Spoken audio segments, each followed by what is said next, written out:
A financial crisis is usually blamed on kings, governments, wars, or entire economies collapsing at once.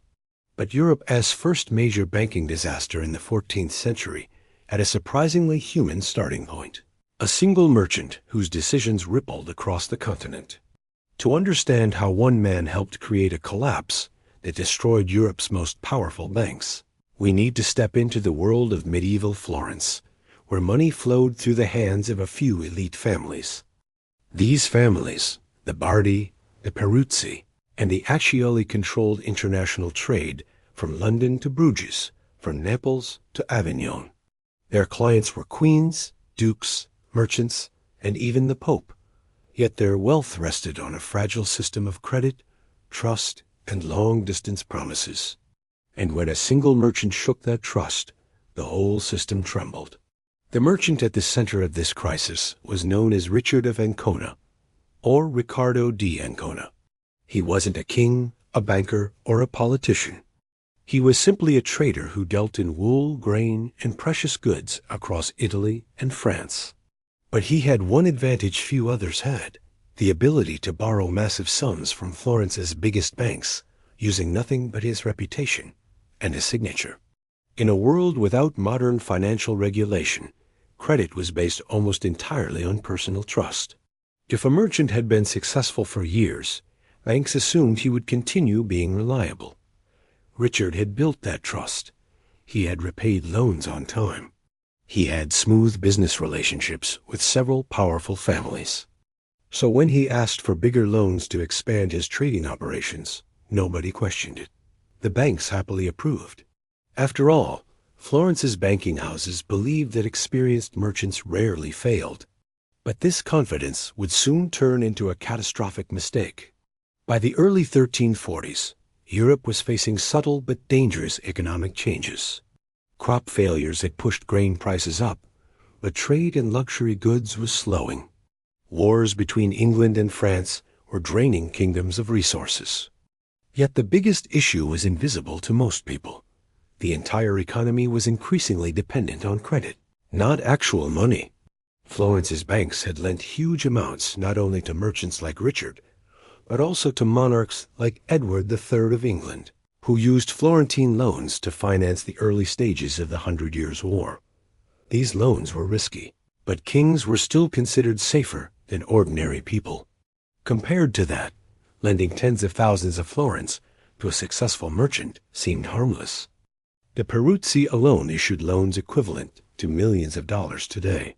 And Richard, seeing opportunity everywhere, used all available credit lines to buy goods in bulk, expecting prices to rise. He thought he was making a brilliant bet. But in medieval finance, one wrong assumption could collapse an entire network. Richard's downfall began when he attempted one of the largest speculative trades of his career, the bulk purchase of English wool, which was the backbone of European textile production. English wool was one of the most valuable commodities of the Middle Ages, and merchants regularly bought it in advance. To do this, Richard borrowed enormous sums from the Peruzzi and Bardi banks, promising huge profits once the wool reached Italy. But the plan backfired when England, desperate to fund its war against France, suddenly imposed export restrictions, taxes, and delays. Wool shipments got stuck in ports. Prices fluctuated violently. Merchants panicked. And Richard found himself unable to sell, unable to ship, and worst of all, unable to repay the loans he had taken. His entire operation froze. The banks asked him for repayment. He had nothing to give. When Richard defaulted, the consequences hit Florence instantly. In medieval banking, loans weren't isolated transactions. They were part of a chain. If a merchant defaulted, the bank that financed him would lose money. But that bank also owed money to depositors, investors, and other banks. So one person's bankruptcy could trigger a domino effect. The Peruzzi Bank discovered that Richard's unpaid loans were large enough to wipe out a significant portion of their working capital. They tried to recall loans from other clients to cover the losses, but those clients didn't have the money. At the same time, King Edward III of England was delaying repayments on the enormous loans he had taken. Two different failures, one from a king and one from a merchant, suddenly combined into a perfect storm. The Peruzzi Bank was the first to fall.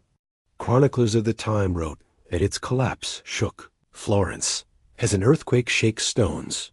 As news spread that the Peruzzi had fallen, people rushed to withdraw their deposits from the Bardi, fearing they would be next. This caused what we would today call a bank run. The Bardi tried to deny that they were in trouble, but their books told a different story. They had also loaned heavily to Richard. They had also loaned heavily to England. They also depended on credit to function. And as confidence evaporated, so did their liquidity. By 1345, the Bardi Bank collapsed as well, marking one of the largest financial failures in European history. Both banks had survived wars, political revolutions, and international trade disputes, but they could not survive a crisis of trust. The collapse had devastating consequences across Europe. Wool production plummeted. Trade routes were disrupted. Workers were laid off by the thousands. Florence, which had been the center of European finance, saw riots in the streets as citizens blamed bankers for the disaster. Many merchants who had never even met Richard of Ancona were ruined because their loans were tied to the now defunct banks. Chroniclers exaggerated some details, but modern estimates suggest that the combined losses of the Peruzzi and Bardi were equivalent to hundreds of millions of dollars today. It was one of the first times Europe saw the terrifying power of a systemic financial failure, a collapse not caused by war or famine, but by the internal workings of the money system itself. The crisis also reshaped banking practices. Florentine bankers began to demand more collateral from merchants. They limited credit expansion. They diversified loans instead of relying heavily on individual clients. Governments took note too. Kings realized that bankrupting private bankers could harm entire economies, so they became more careful about taking loans they couldn't repay. For merchants, the lesson was clear. Speculation without stability could destroy fortunes. But for historians and economists, the deeper lesson was even more important. The crisis showed that financial systems become fragile when too much trust rests in too few hands. A single default, even by a relatively small player, can ignite a chain of failures. Richard of Ancona did not set out to ruin Europe's banking system. He wasn't a villain or a criminal. He was simply a merchant who took risks that seemed reasonable until the external world shifted against him. But that is exactly how many financial crises begin. Ordinary decisions, made under optimistic assumptions, turn dangerous when conditions suddenly change. Richard's story reminds us that history is often shaped by people who never intended to make history at all. One merchant, working within a fragile system, triggered a collapse that Europe had never seen before. And although the Middle Ages may feel distant, the pattern is alarmingly familiar today. Every financial crisis, from 1345 to 1929 to 2008, reveals the same truth. Money is built on confidence. When confidence breaks, the system follows. Richard's default may have been small compared to the debts of kings, but it happened at the worst possible moment, linking with other risks and magnifying them. The result was the first major financial crisis in European history, a crisis that taught future generations the importance of risk management, diversification, and transparency. It is a powerful reminder that financial systems, no matter how advanced, remain vulnerable to the same human patterns of trust, greed, optimism, and fear. If you enjoyed this story and want more deep dives into the hidden history of money, finance, and power, make sure you like the video, share it with someone who loves historical mysteries, and subscribe to Retro Finance Files. Your support helps us uncover more forgotten events that shaped our modern world.